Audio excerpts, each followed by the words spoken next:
नमस्कार दोस्तों, 20 मई 2021 के daily news analysis current affairs discussion में आपका स्वागत है। पहली news, government decides to hike fertiliser subsidy.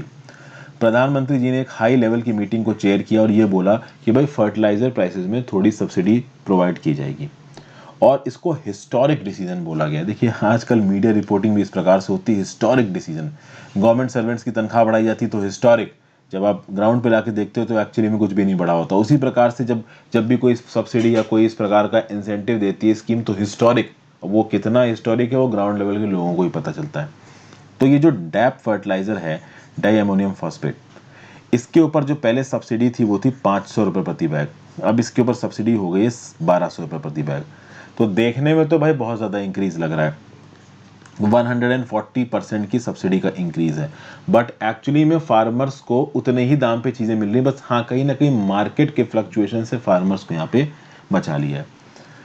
होता ये था कि पिछले साल जो डाई अमोनियम फॉस्फेट की एक बोरी थी वो 1700 रुपये की मिलती थी, सरकार सब्सिडी देती थी 500 रुपये की, तो फार्मर्स के पास हाथ में ये बोरी आती थी 1200 रुपये की। इस साल क्या हुआ है कि इस साल इस बोरी का दाम पहुंच गया है 2400 रुपये। ठीक है, अभी अगर पुरानी 500 रुपये वाली सब्सिडी माने तो फार्मर्स को एक बोरी मिलेगी 1900 रुपये की। तो इसीलिए सरकार ने जो सब्सिडी है इसको 500 से बढ़ा के 1200 कर दिया है, मतलब 700 रुपये सब्सिडी बढ़ा दिए, 140% सब्सिडी बढ़ा दिए पहले के रिस्पेक्ट में। तो उसके चलते अब जो 2400 रुपये की एक बोरी थी उसमें से 12 कम कर दो तो 1200 रुपये की एक बोरी फार्मर्स को मिलेगी। तो इस रिस्पेक्ट में आप कह सकते हो कि फार्मर्स को एक बोरी फर्टिलाइजर की पहले 1200 रुपये मिल रही थी, अब भी वो 1200 रुपये मिलेगी।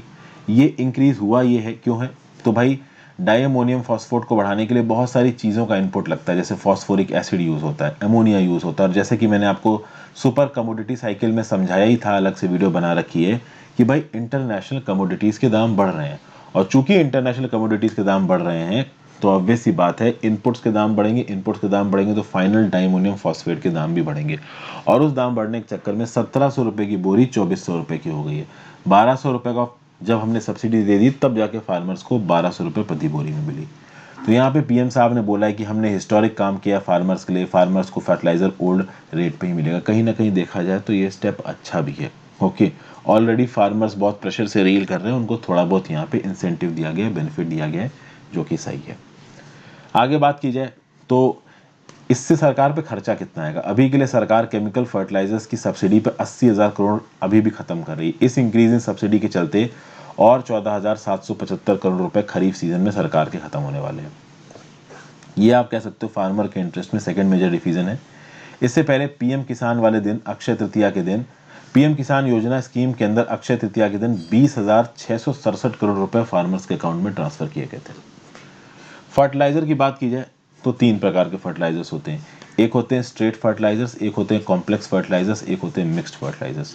स्ट्रेट फर्टिलाइजर्स वो होते हैं जो एक प्राइमरी प्लांट न्यूट्रिएंट प्रोवाइड करते हैं, तो या तो वो नाइट्रोजन प्रोवाइड करेंगे, या फिर वो फास्फोरस प्रोवाइड करेंगे, या फिर वो पोटेशियम प्रोवाइड करेंगे। तो यूरिया इज बेसिकली आप कह सकते हो कि एक स्ट्रेट फर्टिलाइजर, पोटेशियम सल्फेट हो गया, पोटेशियम क्लोराइड हो गया, एमोनियम सल्फेट हो गया। कॉम्प्लेक्स फर्टिलाइजर्स वो होते हैं जो दो या दो से ज़्यादा न्यूट्रिएंट्स प्रोवाइड कर सकते हैं। तो इसमें जो दो या दो से ज़्यादा तीन न्यूट्रिएंट्स प्रोवाइड करने वाले जो कॉम्प्लेक्स फर्टिलाइजर्स हैं ना, उसमें जो न्यूट्रिएंट्स होंगे, खासकर जो दो प्राइमरी न्यूट्रिएंट्स होंगे, वो एक दूसरे के साथ केमिकल कॉम्बिनेशन में होंगे। तो ये हो गया कॉम्प्लेक्स फर्टिलाइजर्स। इसमें आता है DAP, diammonium phosphate, nitrophosphates, ammonium phosphate, इस तरीके के आते हैं। और मिक्स फर्टिलाइजर्स क्या होते हैं कि जब आप दो स्ट्रेट फर्टिलाइजर को आपस में मिला दो, तो किसी एक फर्टिलाइजर में नाइट्रोजन है और किसी दूसरे में फास्फोरस है, दोनों को आपने फिजिकली, मैनुअली या मैकेनिकली मिला दिया और मिला के सामने रख दिया एक प्रपोर्शन में, उसको इस्तेमाल किया, तो ये हो जाता है mixed fertiliser.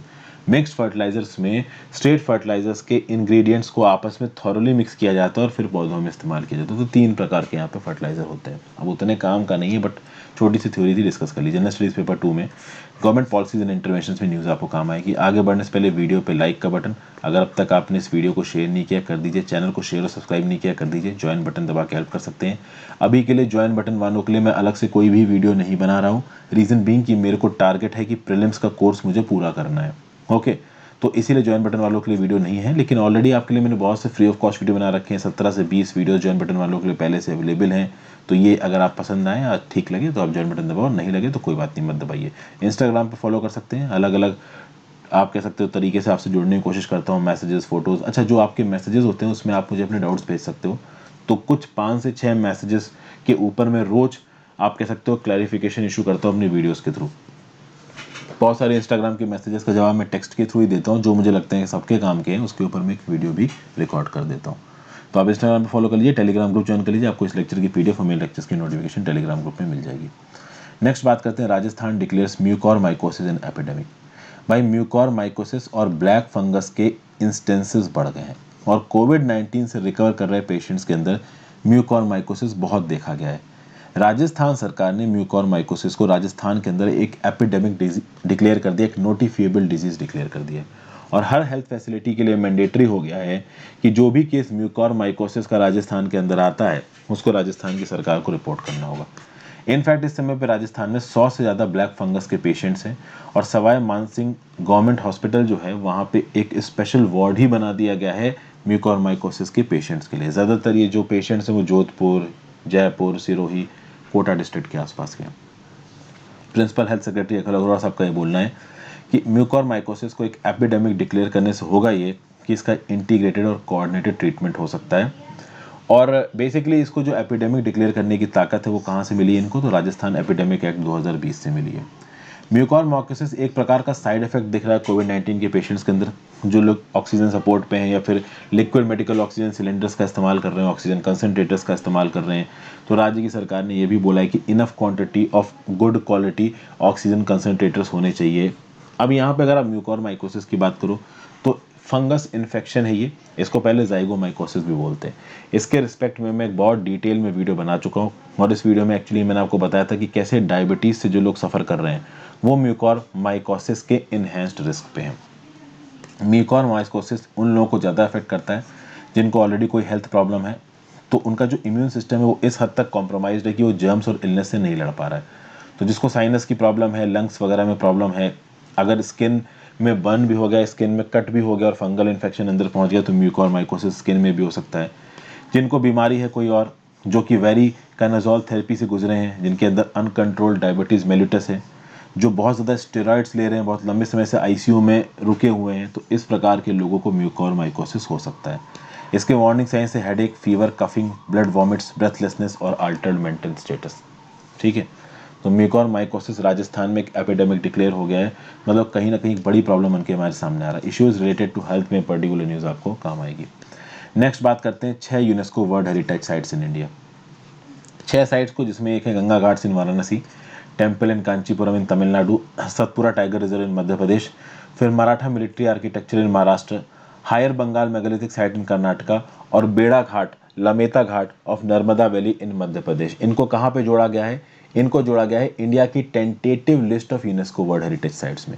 Archaeological survey of India ने 9 साइट्स की एक लिस्ट थमाई थी यूनेस्को को और यूनेस्को से रिक्वेस्ट किया था कि आप इन साइट्स को अपनी टेंटेटिव लिस्ट में जोड़िए। यूनेस्को ने इन 9 में से 6 साइट्स को टेंटेटिव लिस्ट में जोड़ा है। अब आपको यहाँ पे समझना पड़ेगा कि यूनेस्को की टेंटेटिव लिस्ट और यूनेस्को की नॉर्मल लिस्ट में क्या फ़र्क है। इसके लिए मैं आपको यूनेस्को की वेबसाइट पे ले चलता हूँ। ये आ गए हम लोग यूनेस्को की वेबसाइट पे और यहाँ पे हम लोग आ गए इंडिया वाले सेक्शन में। सबसे पहले आपको नजर आ रहा है properties inscribed on world heritage list. कितनी प्रॉपर्टीज हैं ऐसी? 38 प्रॉपर्टीज हैं। ये प्रॉपर्टीज 3 हेड्स में डिवाइडेड है, कल्चरल, नेचुरल और मिक्स्ड।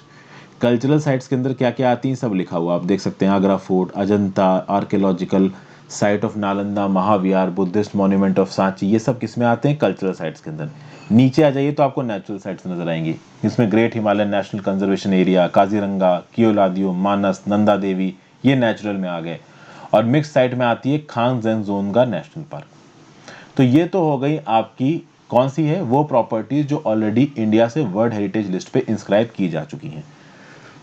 इसके बाद एक और लिस्ट है जिसको बोला जाता है UNESCO sites on the tentative list. ये जो हमने अभी 6 साइट्स जोड़ी गई ना, ये टेंटेटिव लिस्ट में जोड़ी गई। टेंटेटिव लिस्ट में ऑलरेडी 48 साइट्स पहले से ही हैं। तो मतलब ये टेंटेटिव लिस्ट वाली साइट्स कौन सी हैं कि भाई 1 साल तक अगर आप टेंटेटिव लिस्ट में हो यूनेस्को की तो उसके बाद उसको परमानेंट इंस्क्राइब किया जा सकता है यूनेस्को की लिस्ट में as a world heritage site. But अभी के लिए टेंटेटिव लिस्ट में आप देखिए 1998 में temples of Vishnupur West Bengal, Mattancherry palace Ernakulam Kerala, इन सबको टेंटेटिव लिस्ट में रखा गया था। और अभी 2021 में 6 और साइट्स को यहाँ पे टेंटेटिव लिस्ट में रखा गया है। तो अब समझ में आ गया कि ना normal world heritage sites UNESCO की कौन सी है और टेंटेटिव लिस्ट वाली कौन सी, इन दोनों में फर्क है। ठीक है ना, टेंटेटिव लिस्ट की लिस्ट अलग है, उसमें 48 है इंडिया की तरफ से, और नॉर्मल जो प्रॉपर्टीज इंस्क्राइब्ड हैं, जो कि इंस्क्राइब हो चुकी हैं वर्ल्ड हेरिटेज लिस्ट में, ऐसी 38 है। तो अब वापस आ जाते हैं, जैसा कि हमने देखा कि 48 साइट हो चुकी हैं टेंटेटिव लिस्ट पे, किसकी, यूनेस्को की। कल्चर मिनिस्ट्री के ऑफिशियल ने बोला है कि एक पर्टिकुलर साइट को टेंटेटिव लिस्ट पे कम से कम 1 साल के लिए रहना है। इस 1 साल के प्रोसेस को डॉजियर बनाने में इस्तेमाल किया जा सकता है और फिर उन डॉजियर्स को यूनेस्को के पास सबमिट किया जा सकता है। उसके बाद जिस हद तक भारत सरकार उस साइट को परमानेंट लिस्टिंग कराना चाहेगी और यूनेस्को परमानेंट लिस्टिंग करना चाहती है या नहीं करना चाहती, इसके बेसिस पे एक डिसीजन लिया जाएगा। और अगर चाहे तो टेंटेटिव साइट्स को permanent UNESCO world heritage list में इंक्लूड किया जा सकता है। वो यूनेस्को पे भी डिपेंड करेगा और भारत सरकार किस हद तक पुश कर रही है इस बात पे भी डिपेंड करेगा। वर्ल्ड हेरिटेज साइट्स की बात की जाए तो ये एक ऐसा प्लेस है जिसको यूनेस्को पे लिस्ट किया गया फॉर इट्स स्पेशल कल्चरल और फिजिकल सिग्निफिकेंस। 3 लिस्ट आपको नजर आ गई, कल्चरल, नेचुरल, मिक्स्ड। ठीक है, यूनेस्को वर्ल्ड हेरिटेज की जो कमिटी है ये एडमिनिस्टर करती है वर्ल्ड हेरिटेज प्रोग्राम को, और इस प्रोग्राम के अंदर दुनिया भर की वर्ल्ड हेरिटेज साइट्स की लिस्ट बनाई जाती है। यूनेस्को की बात की जाए, United Nations educational, scientific and cultural organisation, तो ये इनकरेज करता है identification, protection, preservation of cultural and natural sites around the world because they are of outstanding value to humanity. ये चीज़, ये जो साइट्स को लिस्ट करने वाला जो काम है, ये किस ट्रीटी के अंदर किया गया है? तो भाई देखिए, एक आप कह सकते हो कि there is an international treaty called convention concerning the protection of the world cultural and natural heritage. इस ट्रीटी को अडॉप्ट किया था यूनेस्को ने 1972 के अंदर, और इस ट्रीटी के बाद से ही ये सारी लिस्टिंग वगैरह दुनिया भर की साइट्स की चालू हुई है। जनरल स्टडीज पेपर 1 में इंडियन हेरिटेज एंड कल्चर में न्यूज़ आपको काम आएगी। नेक्स्ट बात करते हैं WWF report on snow leopard. भाई एक world wide fund for nature की रिपोर्ट आई है और ये बोलते हैं कि भाई 12 एशियन कंट्रीज में 70% हैबिटाट स्नो लियोपार्ड के ऊपर अभी भी कोई रिसर्च नहीं हुई है। और जब किसी स्पेशीज के ऊपर और उसके हैबिटेट के ऊपर रिसर्च नहीं होती है तो कहीं ना कहीं उस स्पेशीज का कंजर्वेशन भी सही तरीके से नहीं हो पाएगा। इस रिपोर्ट का टाइटल है over 100 years of snow leopard research. ये एक रिव्यू है state of the knowledge in snow leopard range. इसको रिलीज किया गया था 17 मई 2021 को। ये WWF रिपोर्ट क्या बोलती है कि एक मेजर रिसर्च फोकस है on snow leopard population assessments. अगर आप देखो तो ज़्यादातर जगहों पे ओवरऑल 3% से कम इलाका जो स्नो लियोपार्ड का है उसको रिसर्च किया गया है, उसके ऊपर डाटा कलेक्ट किया गया है। तो दुनिया भर में जहाँ जहाँ भी स्नो लियोपार्ड के हैबिटाट हैं उन हैबिटाट के टोटल इलाके का 3% से कम इलाके पे रिसर्च हुई है। ज़्यादातर जो रिसर्च हुई है स्नो लियोपार्ड के इलाकों में वो या तो नेपाल ने की, इंडिया ने की, चाइना ने की, कुछ हद तक मंगोलिया पाकिस्तान ने की, और ज़्यादा किसी ने कुछ करी नहीं है। एशिया के हाई माउंटेन्स में लगभग 4000 स्नो लियोपार्ड्स बचे हुए हैं और उनके सामने भी कंटिन्यूस थ्रेट्स और इमर्जिंग थ्रेट्स हैं। उनका हैबिटेट लॉस हो रहा है, डिग्रेडेशन हो रहा है, पोचिंग हो रही है, उनकी कन्फ्लिक्ट हो रही है कम्युनिटीज़ के साथ, जिसके चलते उनकी स्पेशीज़ के नंबर्स में डिक्लाइन आ रहा है। अब इंडिया में स्नो लियोपार्ड कंजर्वेशन के लिए क्या क्या किया गया? तो प्रोजेक्ट स्नो लियोपार्ड चलाया गया। कब? 2009 में, to promote an inclusive and participatory approach to conserve snow leopards and their habitat. India is also a party to global snow leopard and ecosystem protection programme since 2013। तो कहीं ना कहीं इसके अंदर भी स्नो लियोपार्ड के प्रोटेक्शन के लिए इंडिया स्टेप्स लेता है। स्नो लियोपार्ड की कंजर्वेशन के लिए इंडिया ने 3 लार्ज लैंडस्केप्स को आइडेंटिफाई किया है। एक है हेमिस स्पीति जो कि लद्दाख हिमाचल प्रदेश दोनों में है, एक है नंदा देवी जो कि गंगोत्री उत्तराखंड में, और एक है खांगजेंगजोंगा तवांग जो कि सिक्किम और अरुणाचल प्रदेश में। तो खांगजेंगजोंगा तवांग सिक्किम और अरुणाचल प्रदेश दोनों में, नंदा देवी गंगोत्री उत्तराखंड में, हेमिस स्पीति लद्दाख और हिमाचल प्रदेश दोनों में फैला हुआ है। और यहाँ पे कहीं ना कहीं प्रोजेक्ट लियोपार्ड को बहुत सही तरीके से लाया गया, प्रोजेक्ट स्नो लियोपार्ड को, जिसके थ्रू स्नो लियोपार्ड को बचाया जाता है। Snow leopard is on the list of 21 critically endangered species जिनके लिए रिकवरी प्रोग्राम चलाया जा रहा है by ministry of environment, forest and climate change. इसको वल्नरेबल मार्क किया गया है Indian union for conservation of nature के द्वारा, और Indian wild life protection act के अंदर ये शेड्यूल 1 में लिस्टेड है। साइट्स में यानी convention on international trade in endangered species के अपेंडिक्स 1 में लिस्टेड है। इंडिया में एक और प्रोग्राम है जो इनडायरेक्टली प्रोजेक्ट स्नो लियोपार्ड के लिए काम करता है, वो है सिक्योर हिमालय। सिक्योर हिमालय को चलाता है ग्लोबल इन्वायरमेंट फैसिलिटी और UNDP। ये लोग उसको फंड करते हैं सिक्योर हिमालय में जो हमारी हाई एल्टीट्यूड डाइवर्सिटी है उसके कंजर्वेशन की बात की जाती है, और हाई एल्टीट्यूड बायोडाइवर्सिटी के अंदर स्नो लियोपार्ड ऑटोमेटिकली आ जाएगा। किस प्रकार से लोकली कम्युनिटीज अपने नेचुरल इकोसिस्टम पे डिपेंड रह सकती हैं, साथ साथ नेचुरल इकोसिस्टम को कंजर्व कर सकती हैं, तो उसमें ऑटोमेटिकली स्नो लियोपार्ड का कंजर्वेशन तो आ ही जाएगा। तो सिक्योर हिमालय भी कहीं ना कहीं प्रोजेक्ट स्नो लियोपार्ड में अपना प्रोग्रेस देता है, कंट्रीब्यूशन देता है। जनरल स्टडीज पेपर 3 में बायोडाइवर्सिटी में न्यूज आपको काम आएगी। नेक्स्ट न्यूज है US against militarisation of the Arctic.